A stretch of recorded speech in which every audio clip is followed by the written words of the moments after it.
में 37% बिजली चोरी होती है। शरेआम कुंडियाँ लगी हुई हैं, लोग बिजली यूज़ कर रहे हैं वहाँ पे। लेकिन इसके अलावा भी जो इससे भी बड़े चोर हैं,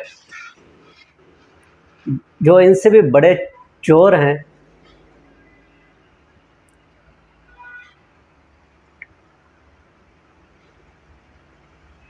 जो कि माहाना तौर पर ये डिस्को कंपनियां हमसे खा जाती हैं। कभी लाइन असेसमेंट के मद में, कभी कुछ कभी ट्रांसफार्मर की मद में, कभी खंभों की मद में ये कंपनियां हमसे बिजली चोरी करती हैं और उसके टैक्सेस हमें पे करना पड़ते हैं। 520 अरब तक 520 अरब तक जो इन डिस्को कंपनियों को हम लोग अदा करते हैं।